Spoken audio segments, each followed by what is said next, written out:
everyone. Welcome to episode 201 of the Book Cougars, two middle-aged women on the hunt for a good read. I'm Emily. And I'm Chris. And good luck, everybody, because we have the giggles already, and we were just getting started. That's right.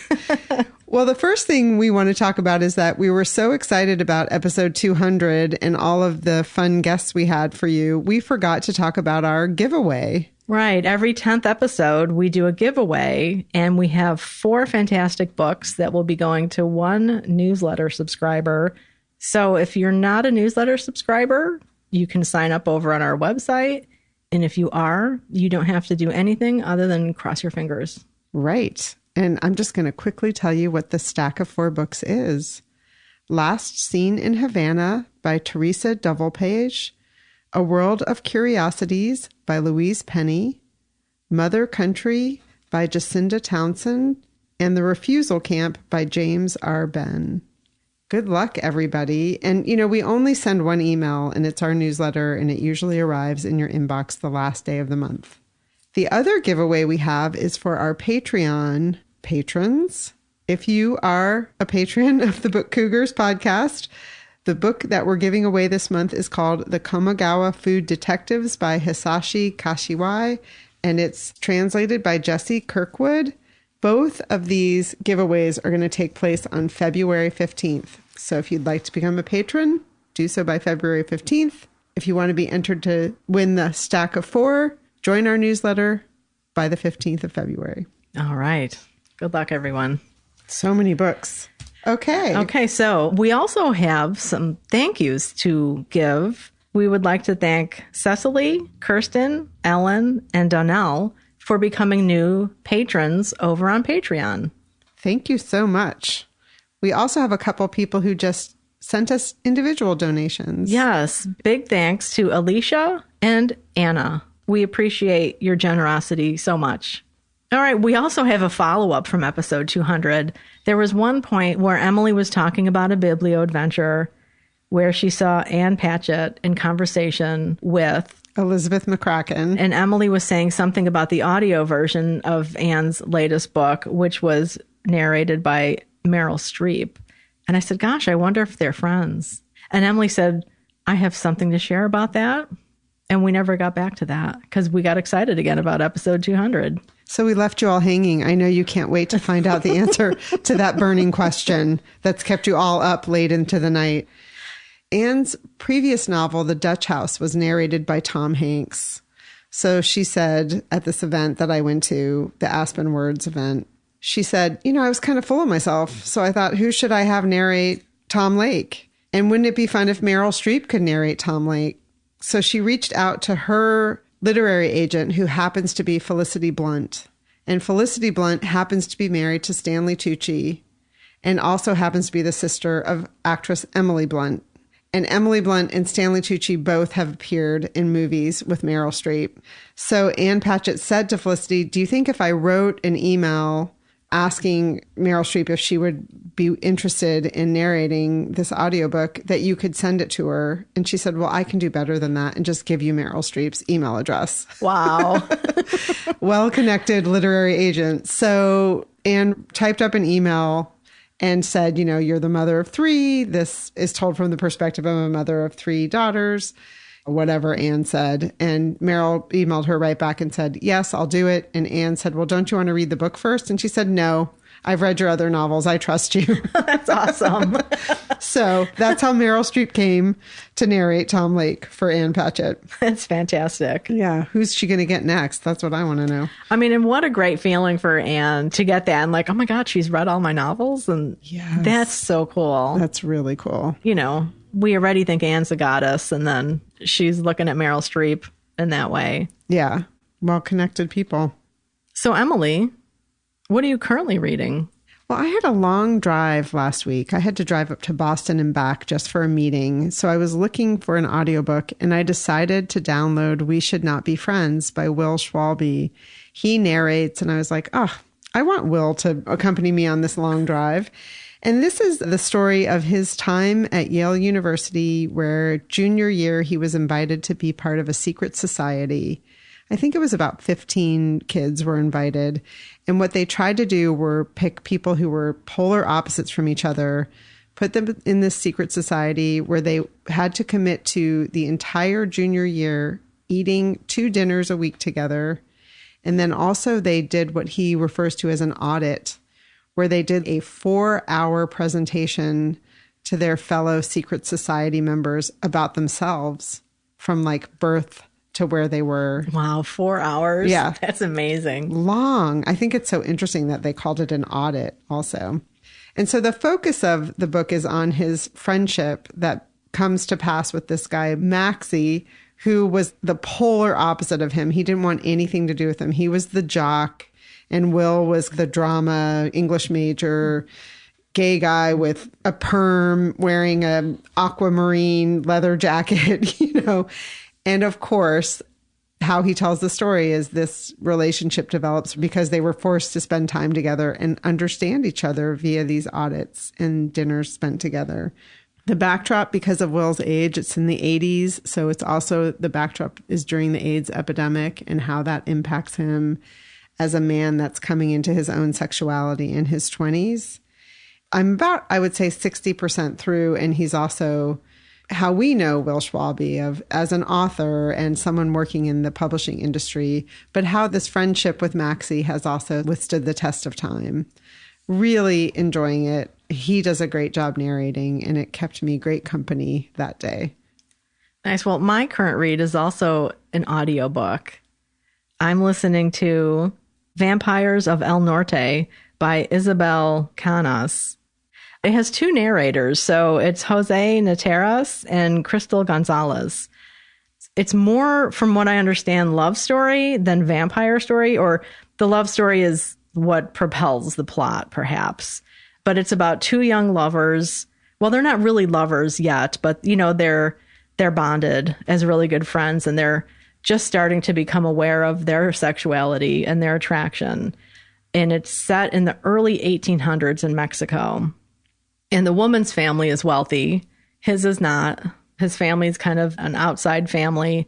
And the girl is at the age where everyone is starting to look at her in a very different way. Mom all of a sudden won't let her go out as much, doesn't want her hanging around this young guy who is from the wrong class, because she's going to be probably married off to another wealthy family that owns a ranch.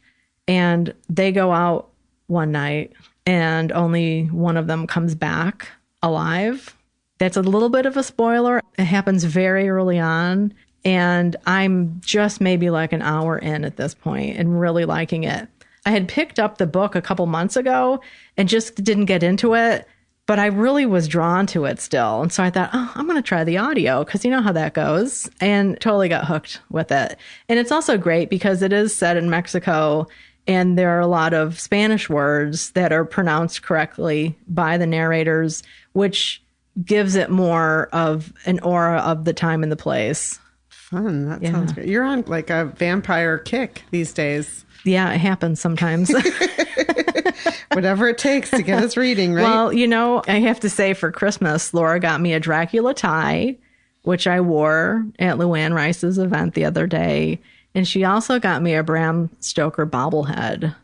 So Bram's sitting behind my shoulder. So he's been on my mind a lot, and vampires too. And, you know, his Dracula, he's a monster, of course, but he looks human, and he gets better over time, better looking over time. I used to not like my vampires to be super handsome and romantic.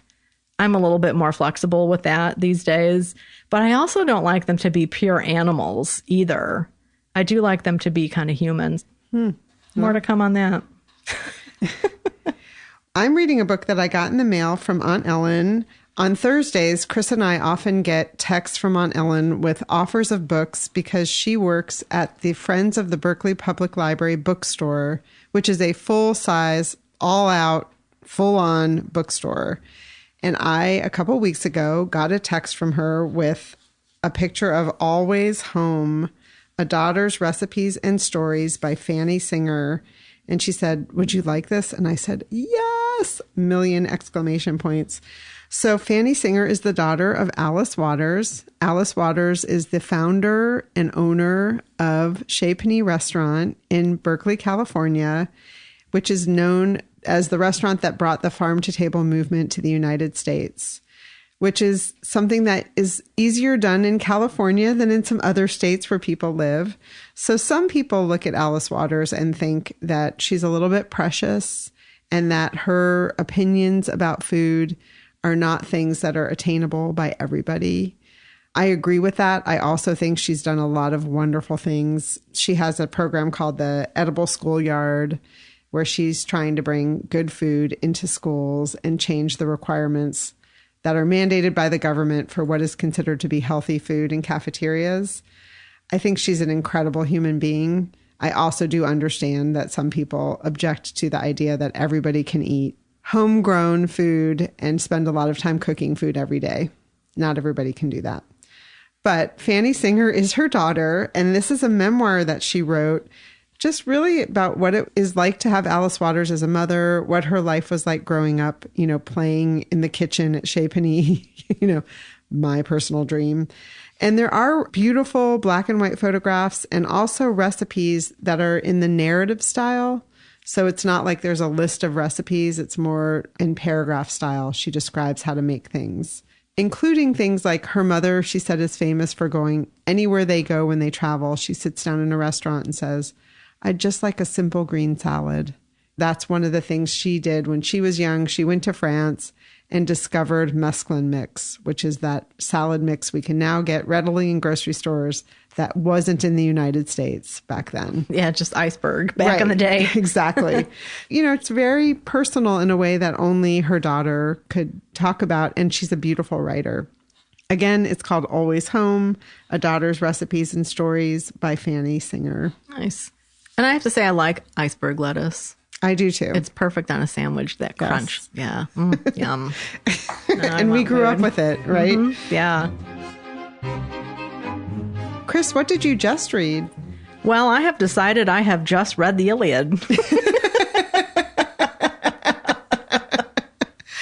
I love it. Yeah, so I've decided I'm done with it.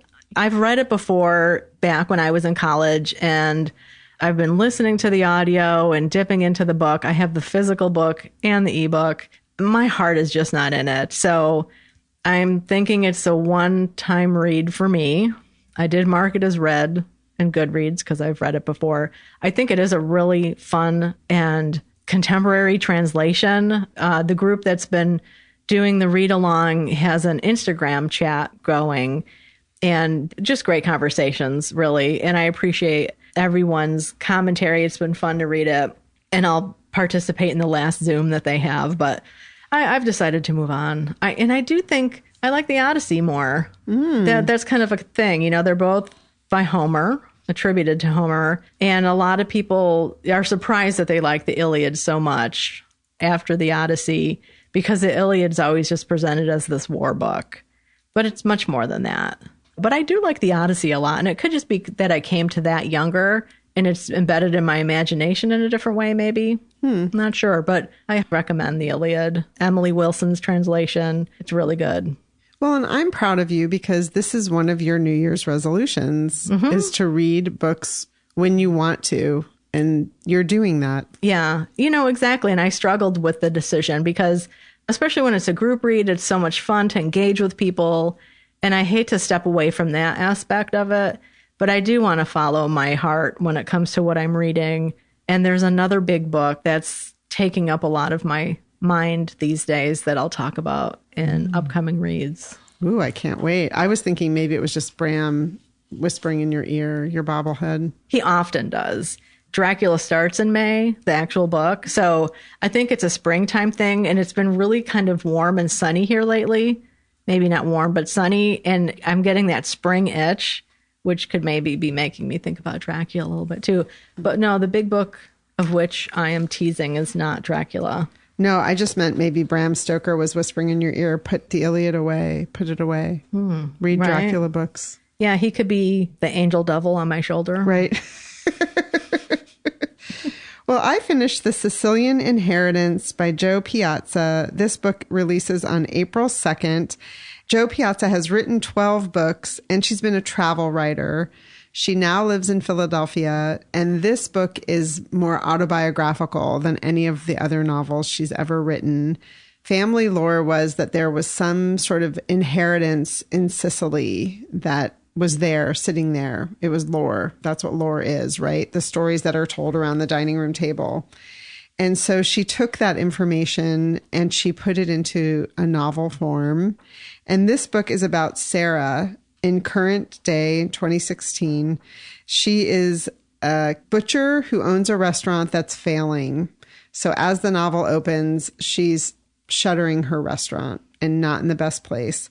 At the same time, her sassy Aunt Rosie, who she was supposed to go on a trip to Sicily with, but didn't because she was so busy with her restaurant, has passed away and has left her money with a note saying, I want you to go to Sicily. I've made arrangements for you. And I want you to find out about my mother, Serafina, who never made it to the United States, and what this inheritance might be that is supposed to be sitting there for our family. So the novel takes off and is told from two different points of view, from Serafina, Aunt Rosie's mother, who she's named after, Sarah's great aunt. And that takes place in the early 1900s. And Serafina, what's happening in Sicily at the time she's living there is men are fleeing to America to look for work.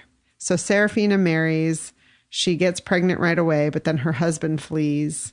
Not flees, but he doesn't flee. He leaves on a boat to America to make a go of it and send money home. She turns out to not be too sad about that.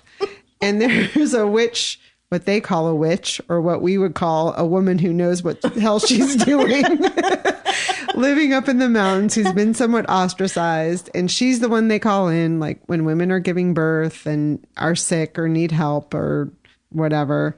And she starts to train with her and is very well respected in that hush-hush kind of way of the women who take care of everything. But there's also this wonderful community of women because there's not as many men there. They've left, and these women have moved into roles that they really enjoy and are helping to support each other and their families. There is an inheritance. I don't want to spoil that part that Sarah discovers when she comes to Sicily. It's a beautiful novel if you like to travel in your reading. You know, I really felt like I was in Sicily. Some of the food writing is beautiful. So you can tell that Jo Piazza has been a travel writer. That part of the novel was really strong. I really enjoyed it. It's very women-centered, which I appreciated, and had that kind of little Alice Hoffman thing with that character that's healing people. I always enjoy that thread in a novel. So again, it's called The Sicilian Inheritance by Jo Piazza, and that is out on April 2nd. Wow. Well, my next book that I just read was male-centric in a lot of ways. It was River of the Gods, Genius, Courage, and Betrayal in the Search for the Source of the Nile by Candice Millard. Oh, wow. This was such a good read. I enjoyed it so much. And it was a spontaneous thing that I picked up when I was looking for something adventure-y to read. It's kind of funny because this is about events that happened in the mid-19th century, and it's historical, and this is a history book. It's documented, and I feel like I need to avoid spoilers. Mm-hmm. Isn't that a strange thing? Yeah. That's cool. So, I mean, because it's adventure-y, so that makes sense. It is, yeah. And she does, she uses some novelistic techniques within, like foreshadowing and things that you think, she's mentioned that twice now. As a fiction reader, that means something is going to happen. But this is a tale of mainly two British men, Richard Burton and John Hanning Speke. This is the mid-19th century, so it's this time of great exploration for European white people who are going into the Middle East and Africa and Asia and mapping things and describing the cultures and ignoring the people who live there as being savages or just dumb people who don't know anything and can't contribute to their scientific studies. So Richard Burton was the leader of this first expedition to go and find the source of the Nile. People had been searching for it for thousands of years already. And he chooses as his second in command, John Speck. These two guys were so different. Burton was this big, burly man, adventurous. He spoke over 24 languages, and he was just an extreme explorer. Such a mind to be able to know so many languages. And he was very interested in studying the culture and writing about them. He was always writing. He wrote a bunch of books and kept journals. Can you keep journals voraciously? Sure. Yeah, so he did. John Speck, on the other hand, didn't really write. He was more of a hunter. He was from the upper classes, whereas Burton, he was raised in France, even though he was British. So he was always kind of more of an outsider, whereas Speck was definitely an insider coming from the upper classes in Britain. And he was a hunter to the extent that he even hunted pregnant animals and killed them, which in hunter circles, from what I understand, that's not usually an acceptable thing to do because you respect the animals and you want new generations to come. But he would even eat the fetuses of some of the unborn animals. So a little strange. Burton was also a little strange, but very, very different men.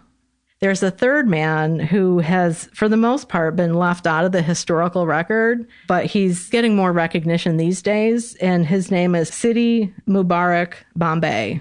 And he was an East African man who had been sold into slavery as a child in India. And after his enslaver died, he joined the army and was able to rise and eventually make his way home.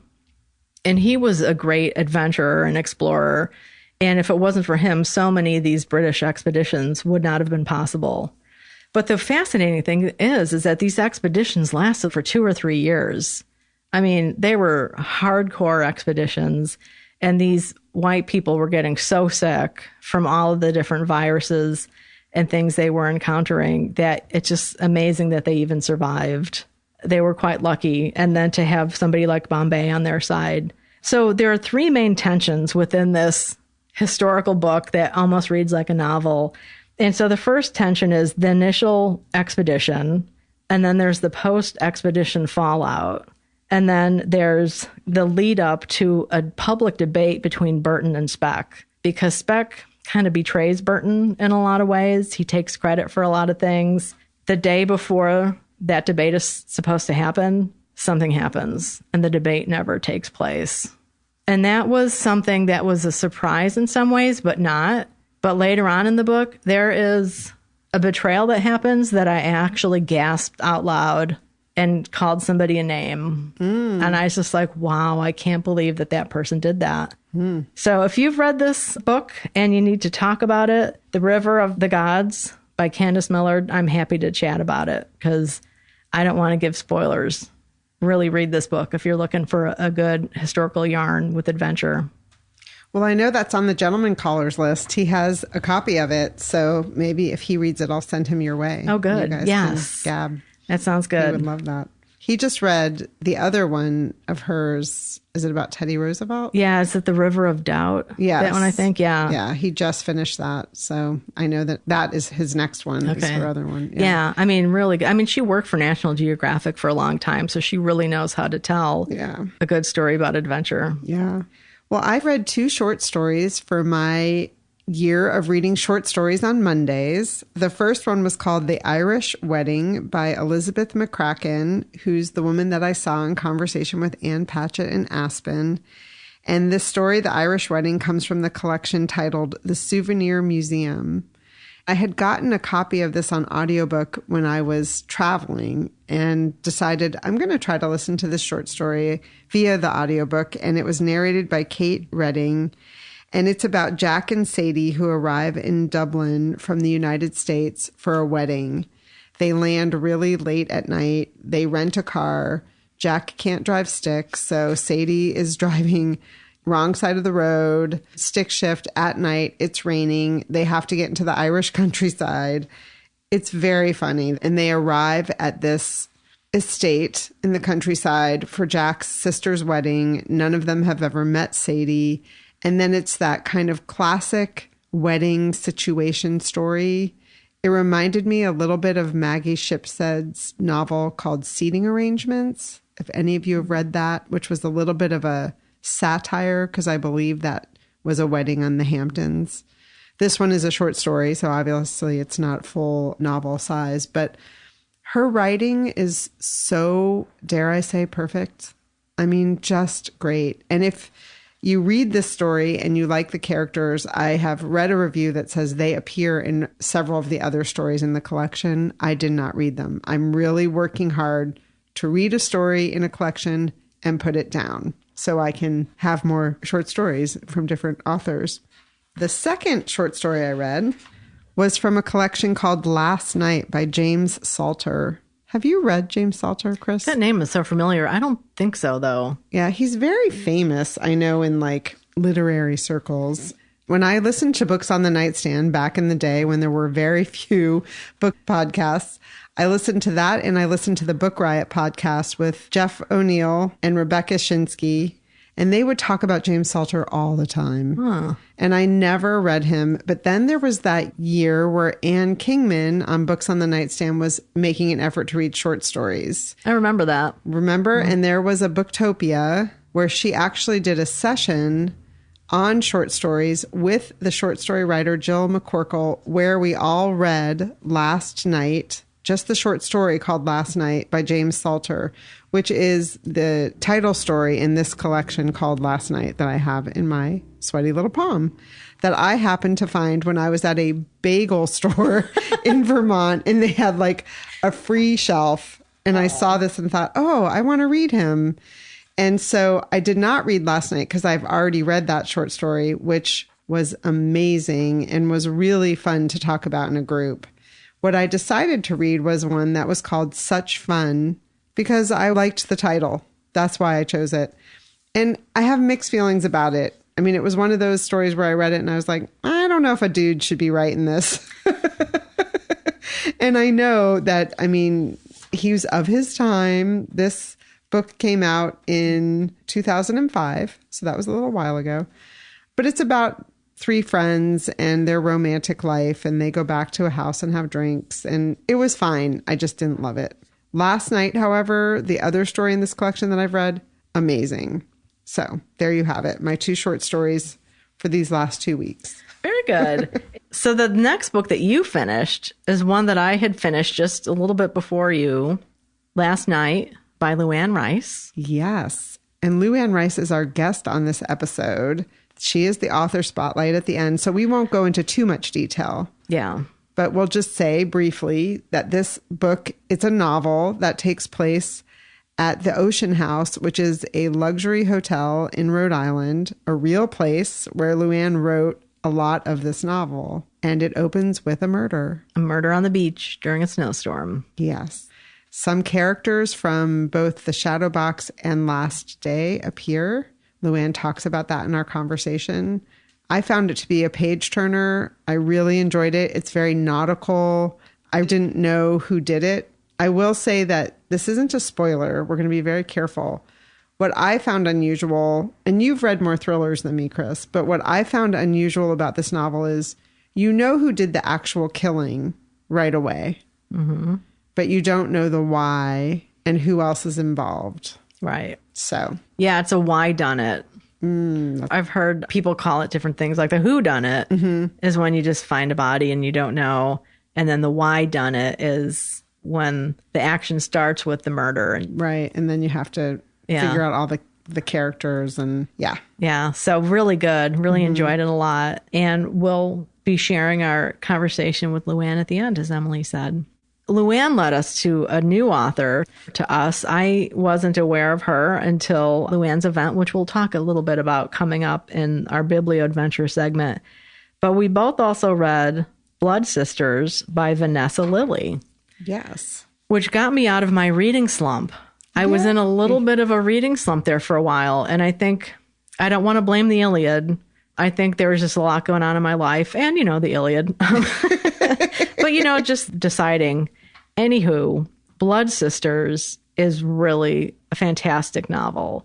While it's centered around the disappearance and murder of Indigenous women and girls. And it starts out with the main protagonist, who's an archaeologist. Sid is her name. She's in Rhode Island, and a skull had been discovered. and she works for the BIA, Bureau of Indian Affairs. And so she's called out to do the archaeology around it. She's also married, so her wife is pregnant, and she's wanted to be pregnant for a long time, and Sid is kind of on the fence about that. So then Sid's boss calls and wants her to go to another region to investigate a skull that's been found. In Oklahoma, which is where Sid was born and raised. And the novel actually starts with a violent scene. It's not gruesome, bloody violence, but it's the idea of violence. Yeah. You know? Yes.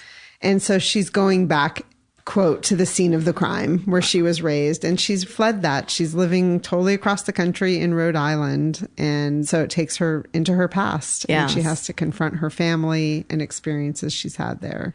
I downloaded the sample from Kindle, and I thought I was just going to, read a chapter or two just to see what it's about. Well, I ended up buying it and binge reading it. I enjoyed it so much. Yes, we both were reading it in our houses side by side over the weekend. I actually bought a copy for my daughter, Rachel, knowing I would read it before I sent it to her. My daughter has an undergrad degree in cultural anthropology, and actually one of her classmates does work very similar to this. If they're going to go do construction somewhere, she is brought in to do an archaeological study and make sure that there's nothing there, particularly indigenous remains. I thought it was fascinating to learn about some of that aspect, too, of this woman's job. Yes. And then, people doing bad things. Yeah, so it's set in 2008. She drops some things that lets you know it's 2008. And the events that lead her back to Oklahoma are around a murder that happened in 1990s. We don't want to say too much to give too many spoilers, but the action is a lot about the drug cartels. It's one of those mystery thrillers where the protagonist really gets worked over, which, I kind of like. That's what I kind of liked about Nevada Barr books, her early ones. She'd always get kind of worked over, but she keeps going. Mm-hmm. It was really good. I'm so glad to know about Vanessa Lillie. We're going to talk more about her when we talk about our Biblio adventure last week. If you're looking for an action-packed story, if you want to learn more about Oklahoma and that part of the country, if you want to read something about the indigenous world of Oklahoma, I think it's a great novel for that. I will say at the end of the novel, there's also an author's note that's really good that I appreciated learning more. Yeah. Vanessa Lillie was a columnist for the Providence Journal. She's a good writer. Yeah, for sure. This is very fast-paced. It is. And the history that is included, it's really good because it's enough to remind you or to inform you if you weren't aware of the things that went on, like with the Trail of Tears, when the Cherokee people were removed and forced to live in Oklahoma, and then minerals and value of the land was discovered, and then their land was taken away again. Mm-hmm. So you get some of that backstory, but it's not done with big info dumps at all. Right. The other thing I really appreciated is she does have some Cherokee words sprinkled throughout the novel, but she always tells you what the word means. Mm-hmm. And I really appreciate that. Sometimes I feel like when that doesn't happen, it takes me out of the story. Yeah. I just thought she handled it really well. This episode is sponsored by Anthony Ausiello and his novel Brooklyn 76. In the heart of Bensonhurst, an Italian-American family struggles to survive one explosive day, the nation's bicentennial. Brooklyn 76 is a funny, dark, and unsentimental family drama and coming-of-age story set against a working-class neighborhood on the brink of transformation. Book Life Review says, with wit, feeling, and an escalating sense of urgency, Ausiello dramatizes the gulf between a nation's performance and the lived reality of its citizens. An accomplished, impressive debut. For more information, head to anthonyausiello.com. You can also find out more via the show notes for episode 201, located at bookcougars.com. So Biblio Adventures, we had a major fun joint jaunt last week that we both the next morning texted each other like, oh, that was so much fun. Oh my gosh. It was one of my favorite days as a book cougar. Yes, really lovely. And part of it is there was a lot of buildup. We knew this day was coming for a long time. So I guess that means, it could have turned out terribly and not met our expectations, but it was just fun. So fun. Should we tell you what it was? Now let's move on. What are you reading next? No. The author LUANNE Rice, her novel Last Night, pubbed last week. We reached out to her and said, we would love to record with you and have you on as an author in an author spotlight. And then she said, well, let's do it the day of my book launch at Bank Square Books in Mystic. And then please come to the book launch after party. Yeah, that was lovely. So we did. We had a recording session with her. Yeah, we went to Old Lyme. LUANNE is a local author who lives on the shoreline a few towns over. So we went to the Phoebe Griffin Noyes Library. Thank you to them. They gave us a beautiful study room with good acoustics. We grabbed our equipment and went and finally met her, which in the world of social media, it felt like we knew her and had met her already, but we had never met her in person. We hadn't met her, yeah. I mean, the pandemic was kind of strange for a while. So to finally meet her in person was lovely. And it did feel like, I know you already. Right. And we had a great conversation. And she had said when we sat down, you know, I need to leave at 3:30 because I'm going to meet Vanessa Lillie, the author of Blood Sisters, who I'll be in conversation with at Bank Square. Well, 3:30 came and went, and we were like walking her to her car because we all couldn't stop talking. So. Yes, it was fabulous. Yeah, so then after that, we drove over to Mystic and parked behind Bank Square Books there and had some time to browse after securing chairs at the event space because it was going to be a crowded room. And it was. The event was packed. It was standing room only. So many people. She is beloved in the greater world, but also on the shoreline, and had invited, I think, a lot of her family and friends, and there were bookstagrammers. I mean, all sorts of people there. Yeah, she just does so much with the local art world, and she's an environmentalist, so she's involved in that community as well. Yeah, well attended. Yeah. And Vanessa Lillie was in conversation with her. She was an author to that point we had never heard of. Yes. So that was a really great conversation that they had. They're both mystery thriller writers. And of course, there was a lot of conversation about murder. It was really funny because at the end, the event manager said, okay, everyone, please stay in your seats so that LUANNE can get up to the table back there to autograph for you. But she needs to be able to get there. So please stay in your seats. And LUANNE said something like, yeah, or, you know, you might get murdered. It was just so funny because she's so sweet. And for her to say that was just hysterical. And her delivery was very deadpan. But in the setup, we should say, is she had in the conversation talked about her novel Last Day was based on a real murder that had occurred that affected her family, that she's currently following a very high profile murder case in Connecticut. You know, so there was a little bit of, she makes it real. And there's a murder in Last Night, the novel she was there to talk about. So when she said that, it was kind of like, yeah. Oh, I know why. She'd also said that the Connecticut shoreline has a very high number of murders for its population, which gives you pause living here. It does indeed. Yeah. Murder was on our minds. Yes. So when she said that, it was funny and also kind of true. Yeah. Yeah. Yeah, but wonderful conversation between them. It was. Then we also got to learn a little bit more about Vanessa Lillie and her novel, Blood Sisters. It was really fun to see a novelist who's very new at her craft. I mean, this isn't her debut, but I think she has 4 novels. Yes, I think she has 2 other novels. And then she did a joint novel with 3 or 4 other authors, I think she said, Young Rich Widows, which sounds really funny. Yeah. And you could just tell that she's looking at LUANNE like 38 books.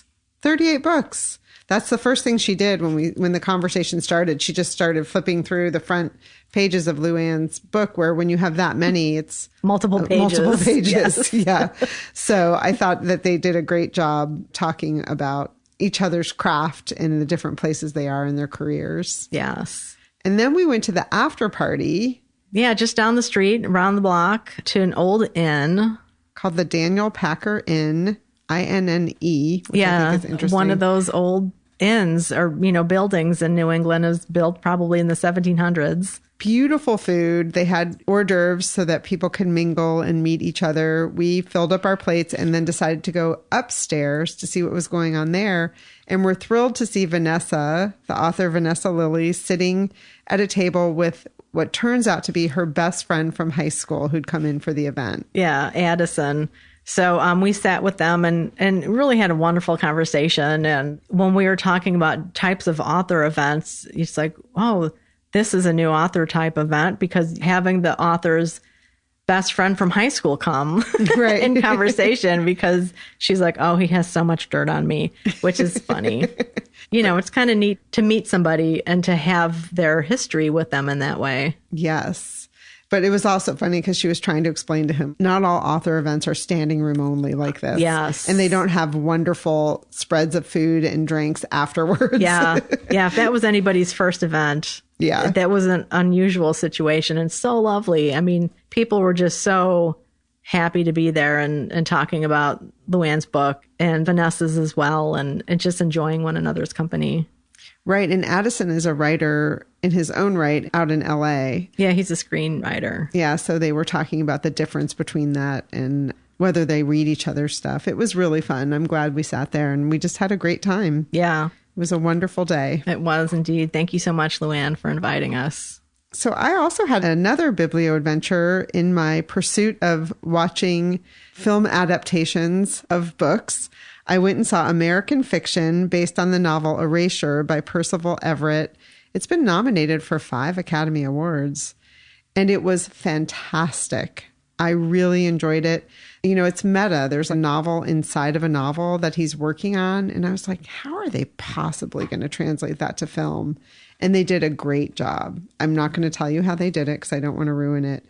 But it's very funny. There's a lot of one-liners, and they really poke the bear of publishing, of racism in America, and siblings and family life and the secrets that we keep in families. I went with The Gentleman Caller, and his favorite scene is a scene where they're spreading someone's ashes. And it goes from that moment of everyone's being very thoughtful, even though the letter that they're reading from the person who passed away has a lot of humor in it. But then as the ashes are being spread, something very funny happens. And that was his favorite scene. So they did that great thing of there's always Black humor, even in sad times. Mm-hmm. So really good. I highly recommend it. Again, it's called American Fiction based on Erasure by Percival Everett. Well, the only other biblio adventure I had was putting together IKEA bookcases. I mean, I shouldn't say that. I did do some bookstore shopping. Okay. To fill those bookcases. Yes, I know. I went to Barnes & Noble one day, quite by accident. I mean, I seriously took a wrong turn because I was in New Haven buying those bookcases. And I went out and I took a right because I'm not used to being on that side of New Haven. So I found myself in Milford, lots of traffic. And I was like, oh, Barnes & Noble. So I went in and I purchased some books to fill my cases. But I also made my first online order to Blackwell's from the UK. Because, I was upset about the book depository closing. They did international shipping for free, and Blackwell's does as well. I didn't realize that. I was led there by a book called Women of the Anarchy, and this is by Sharon Bennett Connolly. It's about the aftermath of the white ship that sunk. Remember that book that I read? Yeah. It's about the anarchy, which was a huge civil war in the 1100s in England. It's not out in the States until a little bit later, but I had to have it right away. And when I saw free shipping, I was like, oh, good. Right on. Yeah. So I also picked up in that same order, Stranger Within the Gates, a collection of short stories by Bertha Thomas, who was a writer from Wales. She's passed on. Her dates were 1845 to 1918. But as a story writer, she wrote in a lot of different types of genres, everything from humor to Gothic stories. I thought I'd give her a try because I do the Wales Readathon in March, or Do-a-thon as it's called. So I have that ready to go. And did you get anything at Barnes & Noble? I did. So, was this because you needed to fill these bookcases because you didn't have enough books to already fill them? I know. I just don't have any books. Oh my God. I was like, Chris, really, do you want to do this? And so I bought 3 books at Barnes & Noble, and I had already put like 3 back because I was like, okay, Come on, be realistic. They'll still be there. So anyway, the one that I picked up that I kind of had in my mind was The Mayor of Maxwell Street by Avery Cunningham. And this is a historical novel set in 1921. Nellie Sawyer is the daughter of the wealthiest Negro in America, in quotation marks. So she's a mover and shaker in that society. And what I like about it is the focus is on an African-American person and community in Chicago in the 1920s. Because usually the stories that come out of that time period and that location are about Al Capone and the gangsters. So caught my eye. The other book is a debut novel, Wild and Distant Seas by Tara Carr Roberts. Isn't that a beautiful cover? It is beautiful. It has a wonderful cover. There's a whale on the cover. And this is a story that kind of starts off with Ishmael from Moby Dick. So Moby Dick is a little bit of a part in this. But it's about, I think, 4 generations of women starting in the mid-19th century and going up to more contemporary days around the globe. The other book is a biography that is one that I had heard about the subject as well and was curious about her. It's First to the Front, The Untold Story of Dickie Chappelle, Trailblazing Female War Correspondent. And this is by Larissa Reinhardt. The opening just really captured my imagination.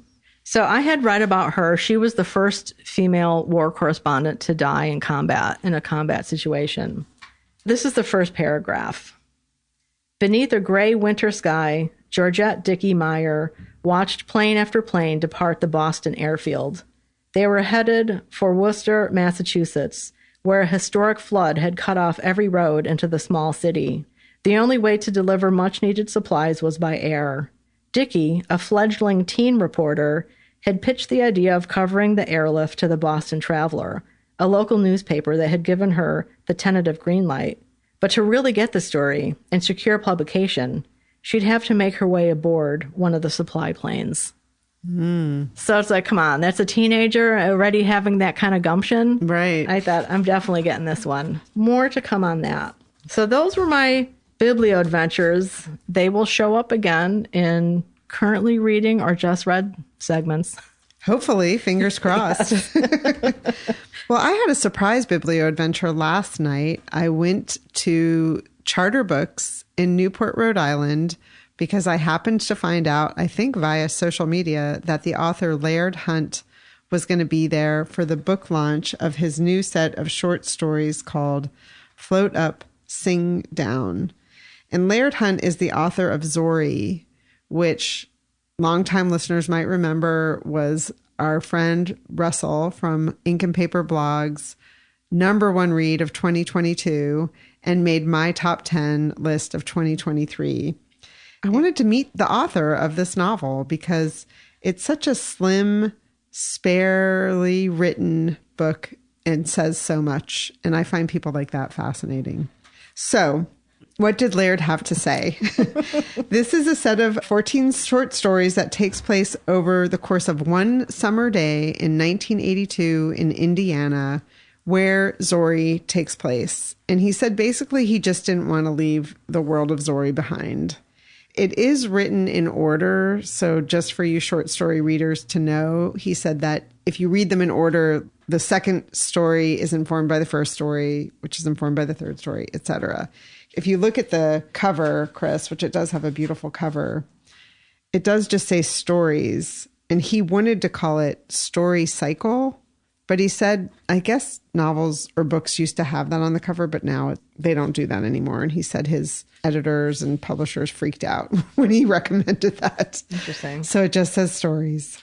It turns out that he had a very expansive childhood where he was born in Singapore. He lived all over the world.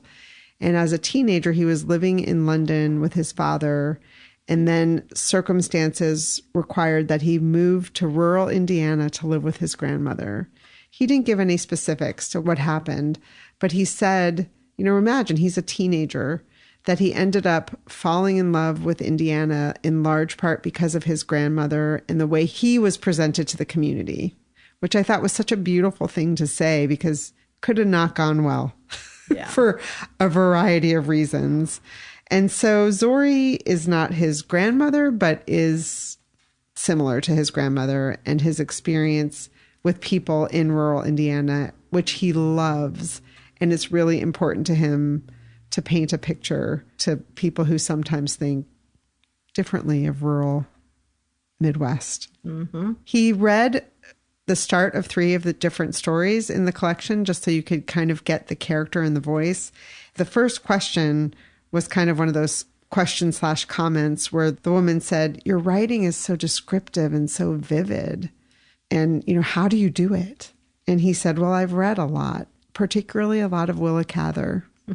And he said that he feels like she transports you via chiseled details with warmth. I thought that was such a lovely That's beautiful. sentence. Yeah, that really hits home. Yeah. With her writing, yeah. And he said he's currently reading The Professor's House.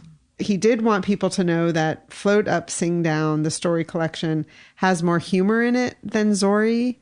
And it's true. He had us laughing in just some of those pages that he read last night. The other thing he talked about, he's a professor, a writing professor at Brown University in Providence. And he said he really tries to impart to his students the importance of revision, and that what his students often want to do is they write something and then if, he recommends edits, they're like, I'm just going to throw it away and work on something different. And he said he's really trying to impart that and lets them know, like his novel Zori, he worked on for 15 years. This is not a tome, you guys. This book is 100 and some odd pages, right? Yeah. Let me look at it. It's thin. What is that saying? I'd love to write you a shorter letter, but I didn't have the time. Right. Yes. 161 pages, Zori, 15 years. And he said he recently just did an event in New York about Gustave Flaubert and quoted him saying, "It's no small thing to be simple." Zori is an example. Yeah, that's amazing. And, Cather was a lover of French writers. So there's that connection as well between the 3 of them. Interesting.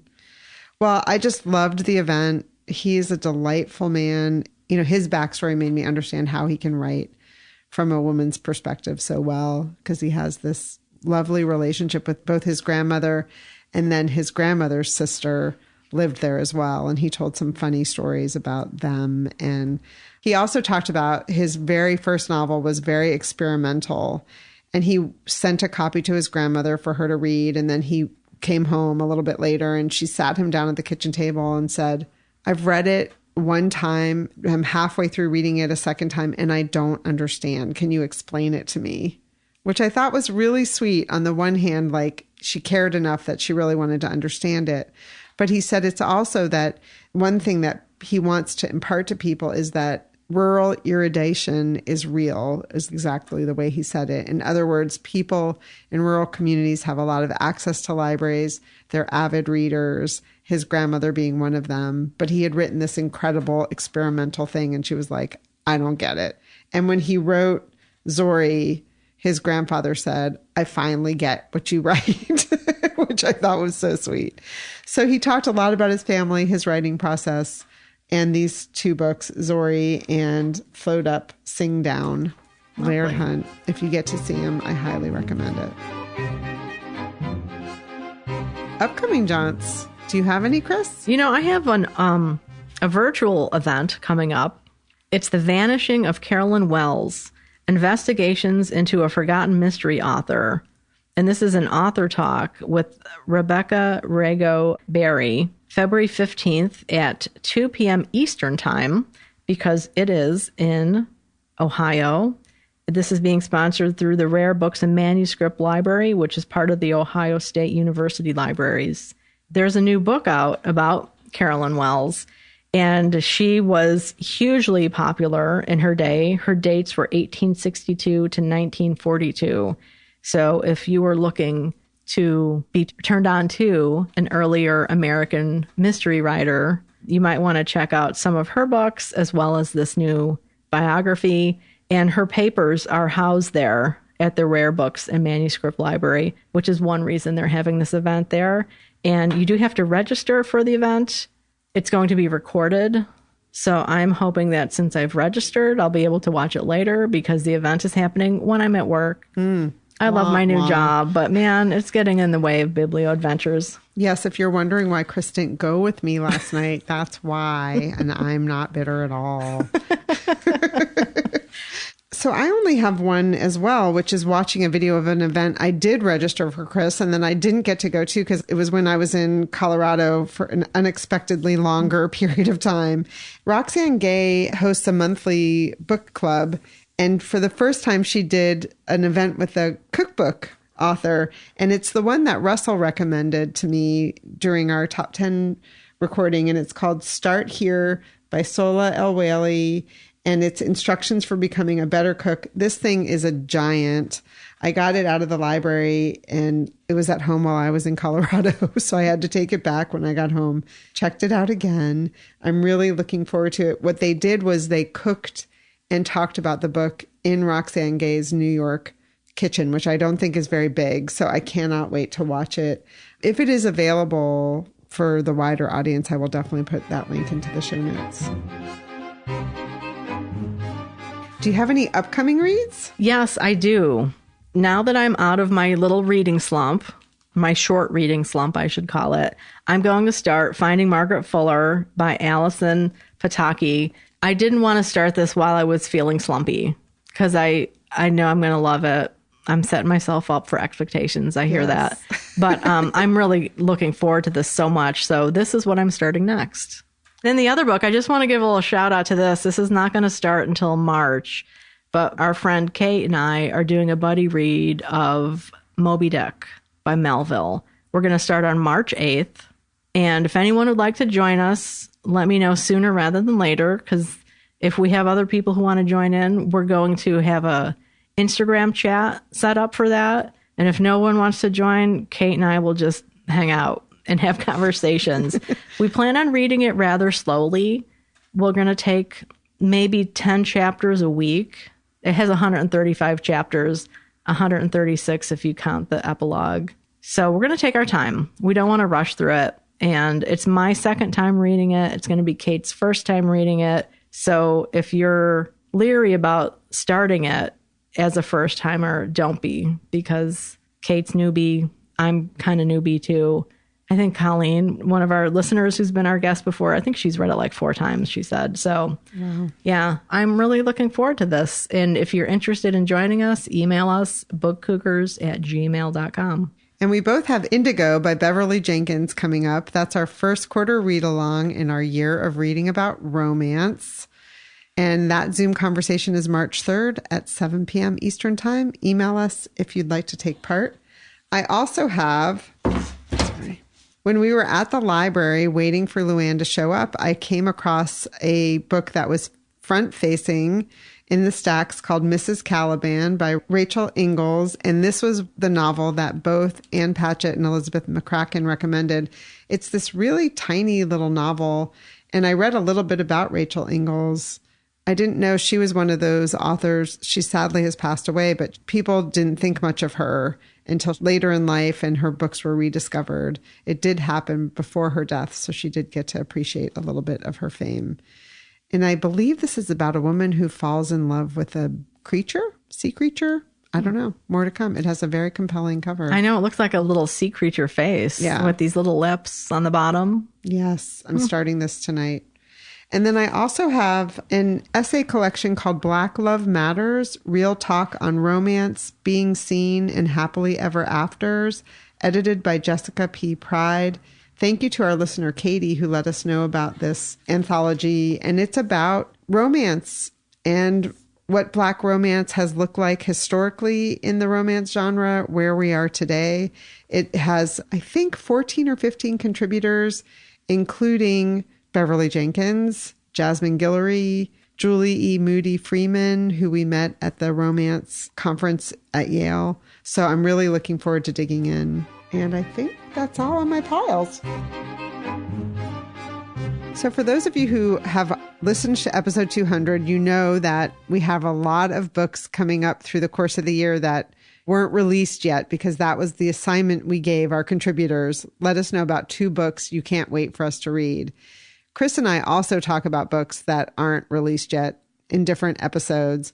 So just a reminder that we also have this segment called Out Now that reminds you about books we've talked about on past episodes that are now available. Now, some of you may have pre-ordered them. Congratulations, you got some book mail. If you haven't, here's just a reminder about these others that are out now. The Fury by Alex Michaelides, No One Can Know by Kate Alice Marshall, Praise Song for the Kitchen Ghosts by Crystal Wilkinson, Last Night by LUANNE RICE, Imagination, a Manifesto by Ruha Benjamin, One Wrong Word by Hank Philippi Ryan, The Kamigawa Food Detectives by Hisashi Kashiwai, translated by Jesse Kirkwood, The Cemetery of Untold Stories by Julia Alvarez.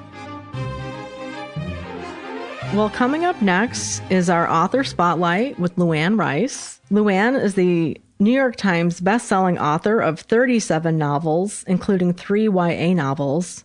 Her books have been translated into 30 languages, and several novels have been adapted for television. Last Night is her 38th novel for adults. LUANNE's books often center on love, family, nature, and the sea. She was our guest on episode 126, which we recorded over Zoom during the pandemic. LUANNE's a local to us author. She's here in Connecticut. So this time, we had the pleasure of recording with LUANNE in person at the Phoebe Griffin Noyes Library in Old Lyme. Enjoy our conversation. We're very excited to be here today talking with LUANNE RICE about her 38th book, Last Night. LUANNE was also our guest on episode 126, talking about her book, Shadowbox. Mm-hmm, so be sure to go back and listen to that episode after you enjoy this interview. Well, I'm so thrilled to be with the book Cougars, to be with Emily and Chris. It's really just a joy. I mean, I'm such a fan.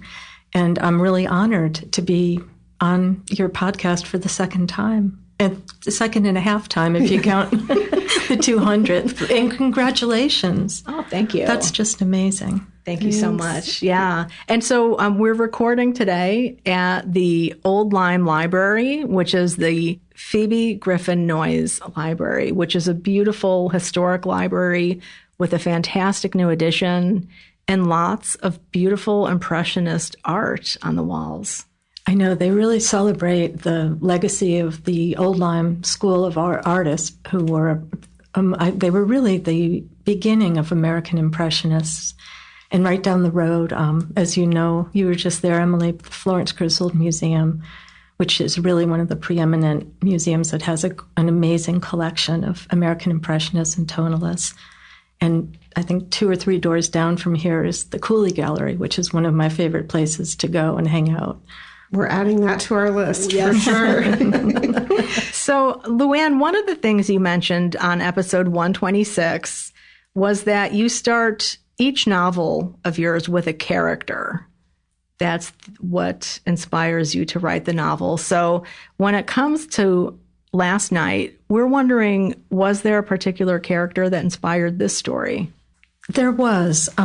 It's interesting because Last Night is my 3rd thriller. I've written so many novels where there is mystery and there is, kind of tragedy in a family, but these are actual thrillers because I love to read them, and so I let myself write them.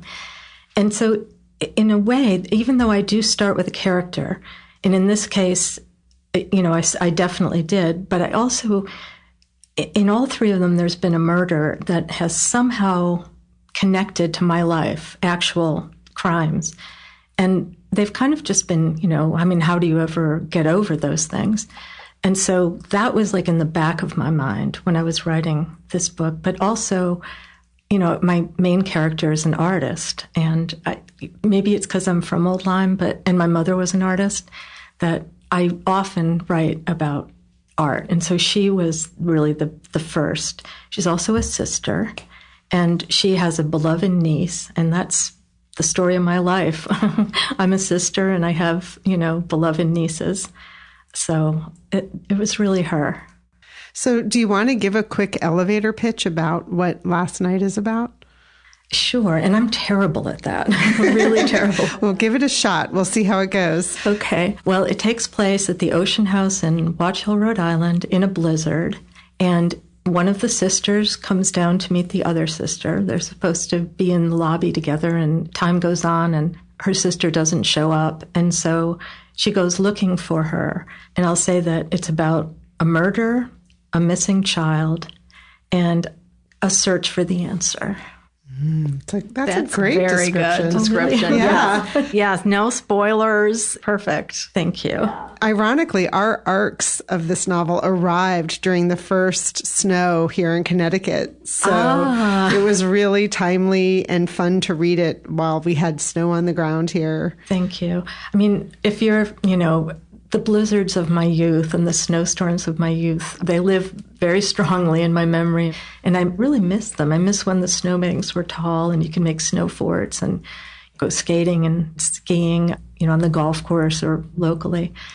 That hasn't happened too much recently. So I guess when I was writing last night, I wanted to bring that back, that feeling of what it's like, how enclosed you feel. But you can't wait to go outside either. It's just very evocative for me. Yeah. Yeah, and kind of alive. Yeah. Which is an interesting backdrop also for death. Right? Yeah, thank you. Well, my friend Deborah Goodrich Royce, who's a wonderful writer, and she's one of the owners of the Ocean House, and has this incredible series that I recommend everyone go to. It's the Ocean House Author Series. She and I talk about books a lot. And in fact, she's one of the only people that I'll talk about a work in progress with, because I don't really like to do that. But anyway, back to Murder in the Snow. On Pub Date yesterday, she sent me this enormous bouquet of red roses. She got them from a florist who interspersed them with mint and also had these twisty stems in the glass vase. It was really like Murder in the Snow. Like, these red roses are like blood drops on the snowy path. But it was really exciting to get that. Yeah, that. We're going to try not to have too many spoilers, but red roses do play a part in this novel. So that was an appropriate thing for her to send your way. It's true. And she remembered that. That's so cool. That's great. Yeah. So there are so many characters in this novel. And we wanted to ask you about, some of them are returning characters from Last Day and The Shadow Box. Mm-hmm. But there's a character written from a 6-year-old's point of view. How was that for you to write? I actually love to write from a child's point of view. Everything from her age, Cece's age, up into the teens. I just get into the character so deeply. And so I really enjoyed writing it. Her voice was strong to me. You asked what character did I begin with? She was right there. I mean, she was definitely calling me to write about her. And I know that sometimes in thrillers, they don't have a lot of kids, certainly not a point of view. But I felt as if her voice really added a lot to the sense of danger and anticipation and tension. And I have to say, I usually don't enjoy books with children. I usually avoid them, children and animals, just because, things happen or it's a little hokey. They just seem more like a device in some books I've read in the past. But this, I have to say, Cece is her name, right? Yeah. I couldn't wait to get back to the sections with her voice. Wow. I enjoyed her so much. Talk about a strong voice. I mean, she had such a great, strong voice and was such a vivid character. Oh, thanks, Chris. Yeah. That really means a lot, especially how you feel about kid characters, because I kind of shared that with you. She felt strong to me. The novel takes place in Rhode Island, and she and her mother are living in Rhode Island. But she comes from Hollywood. Her father is a famous French director who's had his day, and he's down on his luck, just isn't getting the work that he used to get and the acclaim he used to get. And I felt as if that was really important to her, but she wasn't a broken kid at all. She's content, or she's a positive little girl. I kind of felt like maybe I got to relive my 6-year-old life and make it a little better. Although nothing about the story was better. That's really great. I mean, I was wondering, or I made the connection that it was art, that her creating her own art with, her mother's guidance and example, if that was one of the things that gave her such a strong sense of self. I think so. And that is something that does come from me because I began writing when I was really young, but I didn't know I was writing, if that makes any sense at all. It's just what I did. It was like breathing, writing, breathing. I think it did help me. But the funny thing is, it's not really that funny, but I never wrote overtly about painful things. I wrote about mostly nature happy stories, really. But that, I think, was wish fulfillment, maybe, and something that I wanted it to be. So I think maybe that's what Cici does, too. Although she's not writing, she's actually making kind of assemblages, kind of little collages of things. Yeah, which was a little bit reminiscent of the shadow box. Thank you. Yeah. I love that kind of art. I had a professor in college, Maureen McCabe, who is still a fantastic artist, and she does those kinds of things. They're shadow boxes, but they're really mystical. She did something with standing stones. She went to Ireland and did that. And she often does things from mythology. She really inspired me. She was my studio art professor. I was the world's worst artist, but I love art so much. So I think her work, has always been an inspiration. Let's talk about art in your life. You're a patron of the arts. If anyone follows Luanne on any of her social media accounts, you'll see that she is frequently going to art shows and supporting artists. How does going to a museum exhibit or something like that, or reading Emily Dickinson poetry, another form of art, how does that inform your writing and inspire you? So when I was young, my mother was an artist and a writer. She went to CCSC, Central, and got her master's in education. And she was an English major in college, but her passion was art and writing. But she had to make a living. My dad was also, he was a typewriter man, but they just needed some extra. So she really sacrificed a lot in terms of becoming an artist and a writer. And she was very good at them. And she exhibited her art right down the road at the Lyme Art Association. And she had a play produced when she was young. But anyway, she used to take me and my sisters many, many Saturdays to the New Britain Museum of American Art, because we grew up in New Britain. In the winter, we'd go there. And then in the summer, we'd go to the Florence Griswold House. It wasn't a museum at that time. And she would also take us out. She would paint en plein air. We'd go to the marsh or we'd go down to the beach. She'd set up her easel and we'd be crabbing or playing in the water and she'd be painting. And so it was really like part of our lives. It was just very much part of the fabric of our family's lives. And so even though I'm not an artist at all, both my sisters are. They're very good. One of my nieces is actually the assistant curator at the Mystic Museum of Art.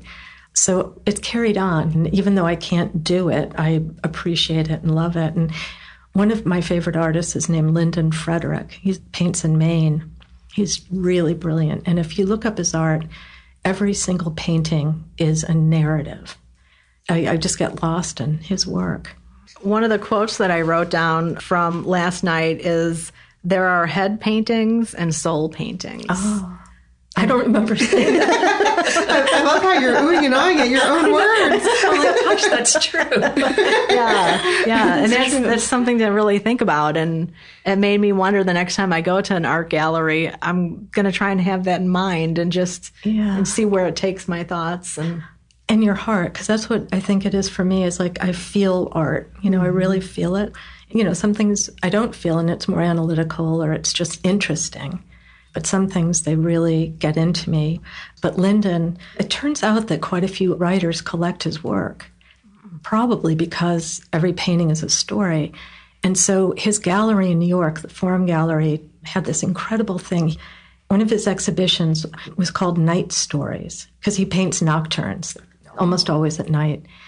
And there were 15 paintings, and he invited 15 writers to contribute a short story to what became a book. And I'll have to give you a copy because it's really, you wouldn't believe the authors who were in it. Anthony Doerr, Tess Gerritsen, Ann Patchett, just so many people I love, Ted Talley, Lawrence Kasdan, just fantastic. And as a gift to us, he gave us each a study of one of the larger paintings that ended up being in the exhibition. So did you leave your name out? Does that mean you were a contributor yes, also? Yes, I was. I was a contributor as well. That's fantastic. Yeah. We'll put that in the show notes. I'm going to push back. I was waiting for Chris to do it first, but I'm going to push back and say you are an artist. An Emily Dickinson poem plays a part in Last Night, a very important part. And I think that all sorts of art informs itself. A lot of painting is referred to in this book because there's a character that's a painter and then a returning character that runs a gallery. Right. That's Which is completely based on the Cooley Gallery right here. Okay. Good to know. Yeah. Yeah. I just wanted to say that. You are an amazing artist. Yeah. There's different kinds. Thank you, Emily. I mean, I feel that about my idols, musicians, actors, writers, but I guess I don't necessarily feel it for myself, but I really appreciate hearing that. And probably the reason I don't feel it for myself is that it's not visual art. But thank you. I appreciate that. Well, so since art does inform so much of your entire life, when you're writing a story, are you visualizing everything or do the words just come to you? A little bit of both, but I always feel really immersed in the scene that I'm writing about. So I think I really feel it and I do see it. Just for an example, with Last Night, I spend a lot of time in Watch Hill at the Ocean House, and so I felt it, like I knew it so well that I was able to describe things and feel as if I was right there. And certainly the beach and the beach path where some of this takes place. You know, in Providence, too, I've lived in Providence, and so that was easy to feel like I was there. Yeah, the hotel, the Ocean House is a luxury hotel in Rhode Island, and that's what we're talking about where Last Night takes place. And it's really a character in the novel. I've never had the good fortune to go in it. I'm hoping to do that soon, but I felt like I was there when I was reading it, and I really appreciated that. And also, I think what makes your writing come alive is the dialogue. Such great dialogue. And that, I think, was an impressive feat with Cece, who is 6 years old. Because, Chris, I think sometimes that's where the children characters get lost for me. It's like, oh, a kid wouldn't say that, you know, or whatever. But she was so true to what a 6-year-old thinks and speaks. When you write your dialogue, do you read it aloud? I do sometimes. I don't think I always did, but I find myself reading a lot of what I write aloud. Even as I'm writing it, the way fiction sounds is so important. When I do a talk, I actually often do not read. I don't really know why. I love to go to readings.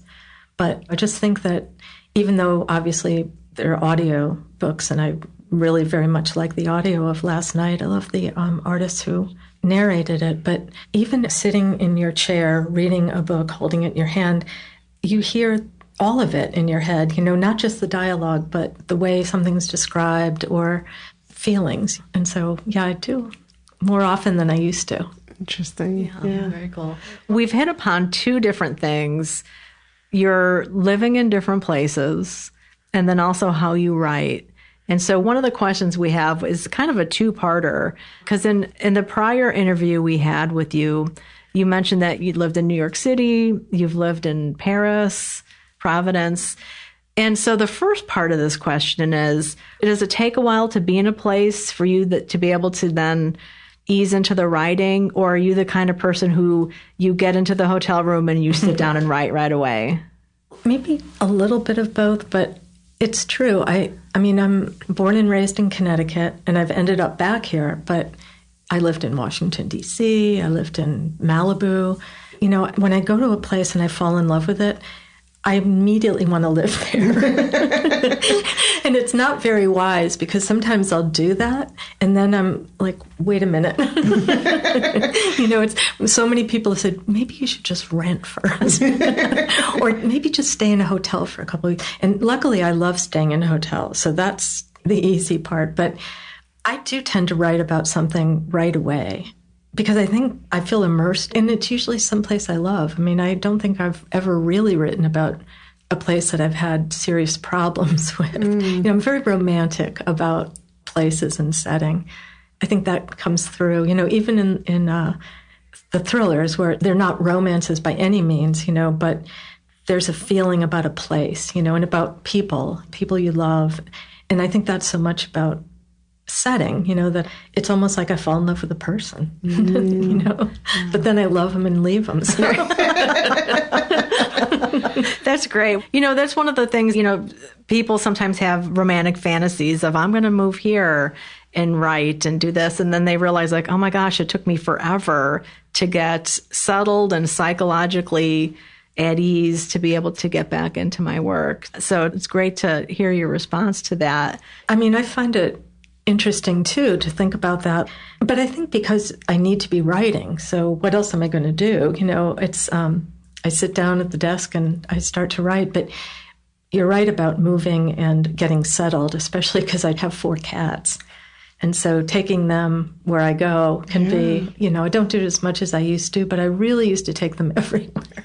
My understanding, correct me if I'm wrong, is that a lot of last night was actually written while you were staying at the Ocean House. Is that true? It is true. So do you find that it's almost the opposite of what Chris is asking too, is that by removing yourself from your home and just going to some place without the same home distractions, can you jump in and write a little bit easier?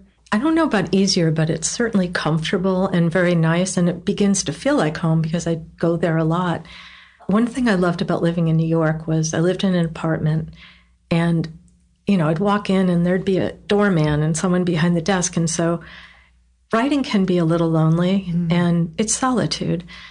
And I get very into that. I can go days without leaving my house or leaving my room at the Ocean House. But it's so nice to be able to just go downstairs and just see somebody, and not have to necessarily sit down and have dinner. You want to go right back up and write. But there's like a feeling of being cared for and being community. And that's probably the one thing I really do miss about New York is that ability. And, everyone thinks, oh, it's hustle bustle and it's all the great masses. But it's very easy to be alone in New York and to be entertained and to feel like you're part of something bigger. Yeah. I love that. Well, I say you definitely made the staff at the Ocean House seem very friendly in this novel. I really liked that part of it. They really are. That is a big part of it. It's like a family. Yeah. It really is. And I am grateful to them because they did inspire. They inspired the book, and I feel loved by them, and I feel like I love them too. In fact, they joke about the fact that they're going to name the room I stay in the LUANNE RICE room. That's great. I love that. Well, you heard it here, folks. You can call the Ocean House and request that room if she's not staying there. Right, yeah. So part 2 of the question about writing is, can you talk a little bit about your writing process and the tools that you use? Because we do have writers who listen to the podcast, and everybody's always interested in learning how somebody else does their flow. Yeah, I am always interested in hearing how people do it. I have like a kind of talismanic need to get started first thing in the morning. And I'm a big believer in how sleep and dreams are a very big part of writing. Because say that the novel has already been started.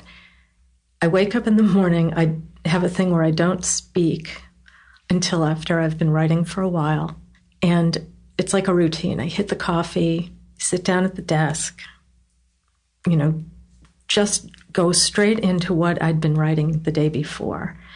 And because I really do feel like sleep is so important because you're working stuff out and you're unconscious. And so sometimes I'll finish a chapter the night before and I'll be ready to start the next chapter the next morning, and I'll know just what to do because somehow it's been worked on. As far as like starting a novel goes, I do have a character that I always begin with. This is really weird, but it's important to me that the first sentence that I write of the new novel doesn't change. It sets the tone for me, and I think it's probably true that for all the books that the first sentence has stayed the same all through. Should we read it?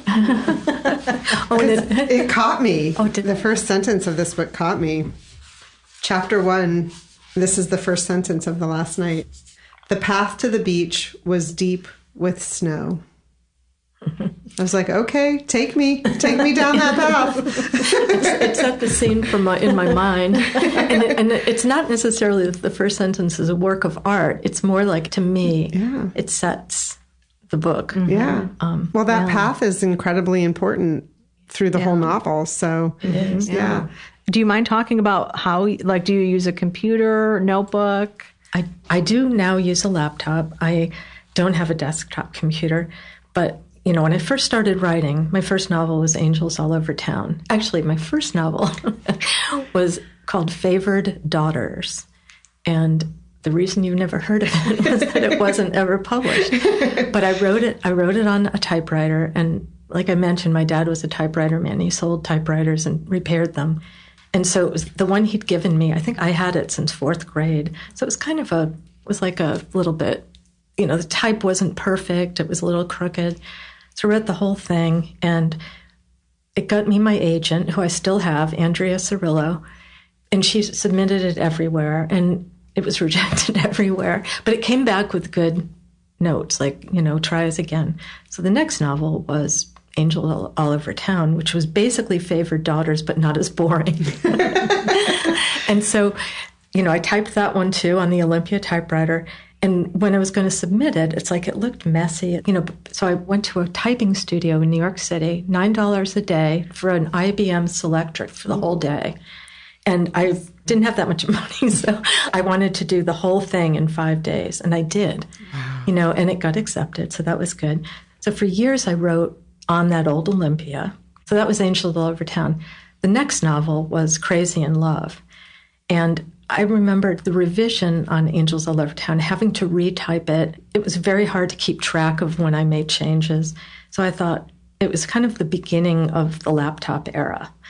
And I was in Brussels, driving down Avenue Louise, I think it was, and there was an IBM store on the right. And it said laptop computer. It said it in French, but pulled over, bought this computer, went back to where I was staying and wrote Crazy in Love. And trying to figure out the computer was horrible. It was so hard. And I love paper. I just loved rolling the paper into the typewriter, typing it, pulling it out, hearing that when you take it out of the typewriter. And the computer had a flip-up screen that wasn't at all like the way screens are now. It was really murky gray. And it had just this really hard to read type. And I was so upset. At least could I make it a white background with black letters like a typewriter? So eventually got used to it. And one time I missed saving it properly and lost an entire day's work, a whole chapter. And I remember I was swearing. I was so upset. But I just sat down and recreated it the best I could. So that was kind of my introduction to computers, and it made life a lot easier as far as revision goes.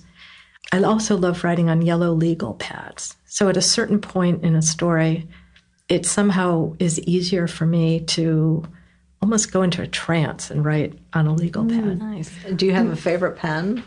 I'm looking to see if you guys have the same kind, but I like the gel pen. It's the G150. The Pilot G2. Yeah. Oh, G2. Yeah. I like those. I like those too. I have a couple of fountain pens, but I just like a good ballpoint pen. Yeah. Those are so reliable. Yeah. They are. And I like blue. Okay. And I used to always love the fine point, but lately I've been going medium point. Oh, interesting. Yeah. Yeah. Has your handwriting changed over time? It has. And I really resent that. Because I think it has to do with having to sign your name when you check out now. And it's it used to be that only doctors had that kind of signature. Yeah. And now I love handwriting. Yes. I'm here to tell you, doctors and bookkeepers, because as a bookkeeper, I've signed so many checks. And I had someone sometime where I was just signing something say, "Are you a doctor?" And I said, "No, I'm a bookkeeper, but I've probably signed my name as many times." So when you're working on that legal pad with your pen, I'm wondering if you're working out, the plotting in last night was pretty amazing with all the different characters. Are you working things like that out? I've never plotted anything in my life. So I'm glad you said that. I think I have a convoluted way of thinking sometimes, and especially when there is a crime or something hard to understand. And maybe because I've read so many thrillers and read so many mysteries that I guess I feel like I feel the beats of the story. It's more when I'm trying to get into a certain character, a moment in the character's life that might be really difficult to immediately feel. So it's mostly that. And sometimes it's language too. It's when I want something to sound a certain way or when I feel like it needs to sound a certain way. Yeah.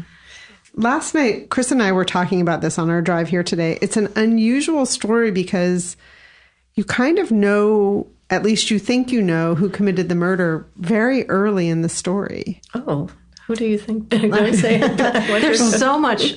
There's so much, though. Like you just... Well, I mean the actual pulling of the trigger, right? Right. But then as we were talking about it, Chris was like, well, but when do you really know? And so then we both decided we probably should read it again. I had so many moments of thinking like, oh, okay, I see a couple pages more. No. So it was that kind of, I can't believe that you didn't plot that out somehow because it really did keep me guessing, both of us. Yeah. I was surprised at who done it.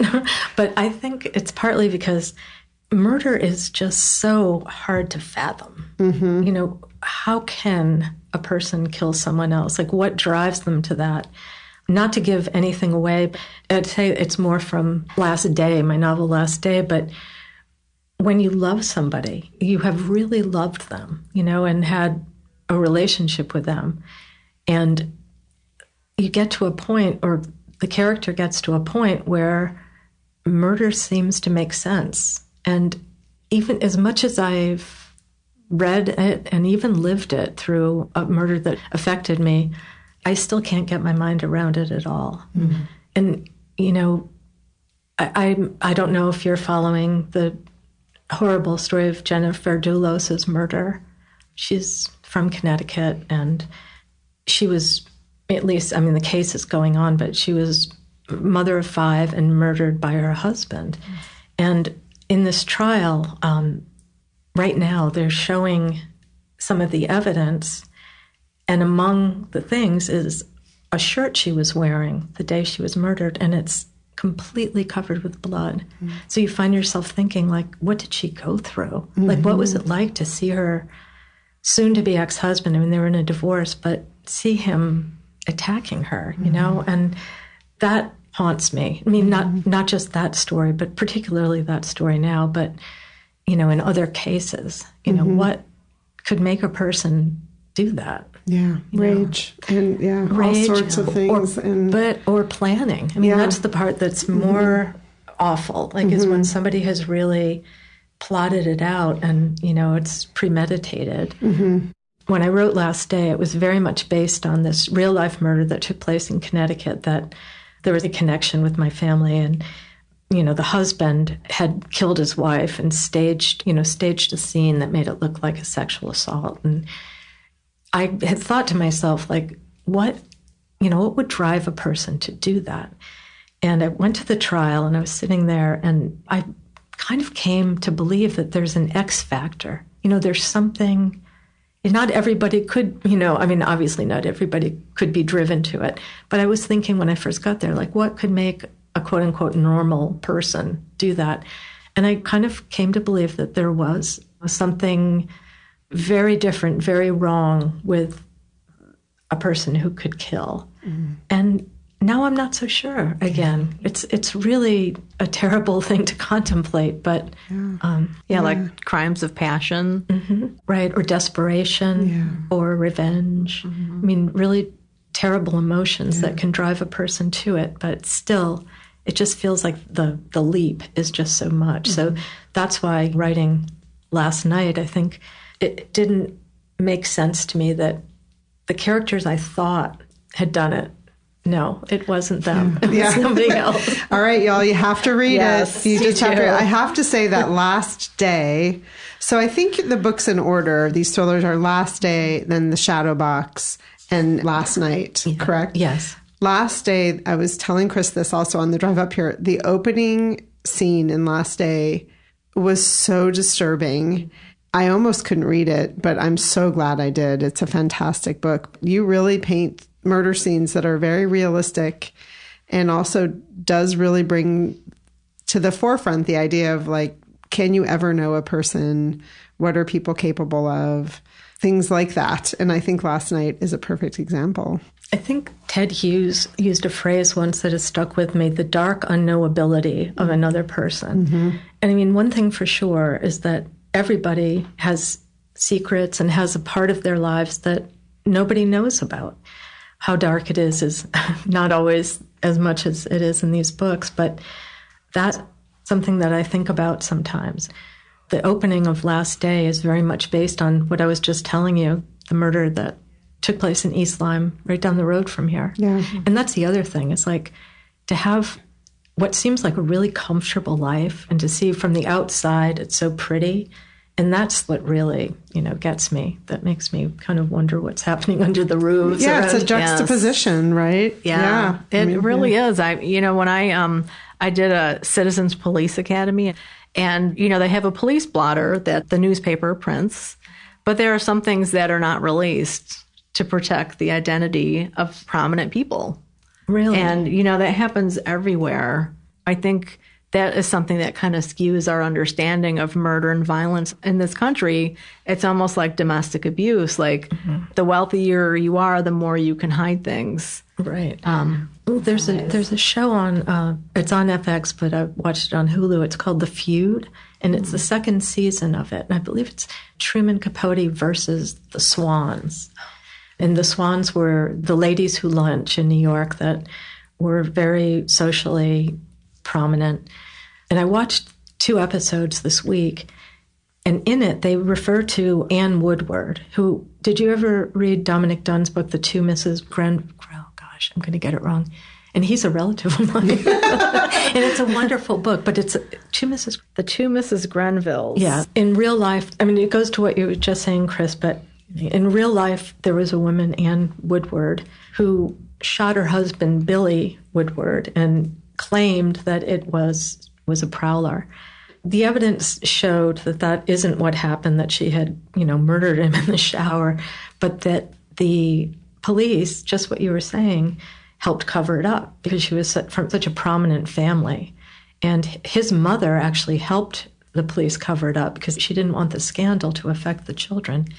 But it was just, so well done in this episode. And it just reminds me exactly what you said. And Truman is talking to some of the ladies and he's saying, this is the reality of your world. You can get away with things like that, whereas other people, could never.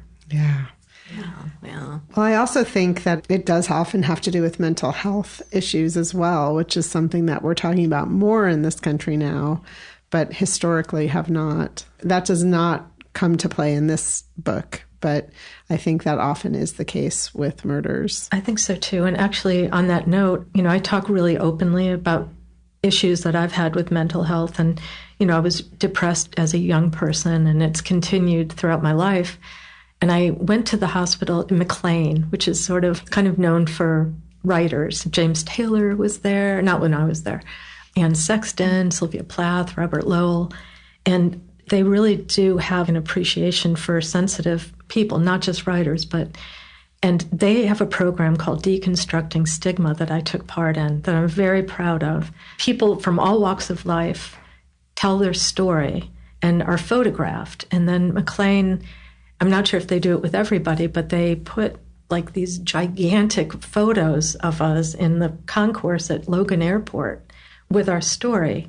The idea is that people are vulnerable when they travel, and maybe it's a time they can really feel their own feelings and their own concerns about their mental health, and they're walking through the concourse and they see people just like them, who have faced whatever it is. In my case, it was depression, but there's PTSD and, all kinds of things. I think it's really good that we're talking about it. Yeah, that's a great program. Yeah, it is. There is some psychiatry mentioned in this book and Last Night. As Emily said, it's like the murder doesn't necessarily involve mental health. Some of the great quotes that I wrote down, it's like Hadley says at one point, art and rage, art and identity. She wasn't sure where one ended and the other began. Another character says, anger is just a cover-up for sorrow. Fury is less painful to feel than grief or sadness. And then this gets me to the quote where Maddie, who's the artist, a psychiatrist, had published an article about how her images have entered the common psyche of the culture. And you mentioned a very specific group, cluster B. Patients with cluster B diagnoses grew angry when Maddie didn't respond to their emails, phone calls, and letters. And I thought that was a really specific thing, the cluster B. And I was wondering if you could talk about that a little bit, if you're comfortable. So I'm definitely not an expert, and I don't want to say anything that somebody might feel I've gotten it wrong, but my understanding of it is that there's some personality disorders in cluster B that make it difficult for the person suffering to have healthy relationships. And, a lot of times they'll say a stalker might have one of those disorders, or somebody who becomes obsessed, very obsessive. And when I was writing about Maddie and the fact that she does do these images that have entered the public consciousness, and it's one of those things where she's so good, but she's become almost too popular for how good she is. And her stuff is on like the mugs, at the airport, or, on shower curtains that are in college dorms and stuff like that. And so people often will think she's communicating directly with them. She gets them so completely.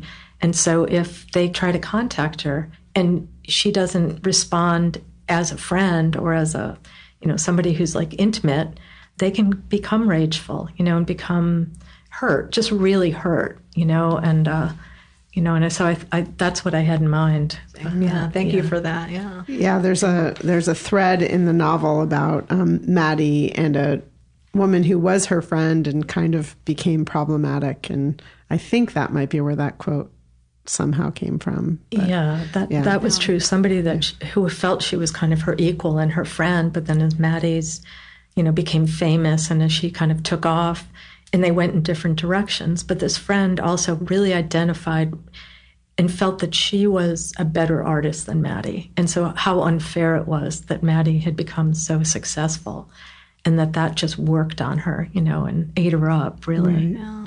Wow.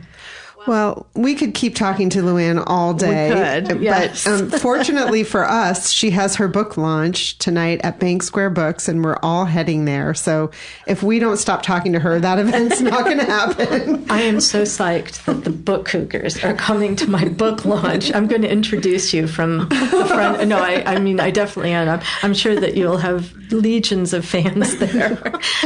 Well, it was so nice for you to take the time to talk to us. We know you don't like to talk about what you're working on, but we did want to give you an opportunity to tell us about, you have 2 books coming out this year. So can you tell us about the book that's coming out in, I think, September? In the fall. I think we think it's going to be September, but it's a young adult. It's, I think, my 4th young adult novel with Scholastic, and it's called If Anything Happens to Me.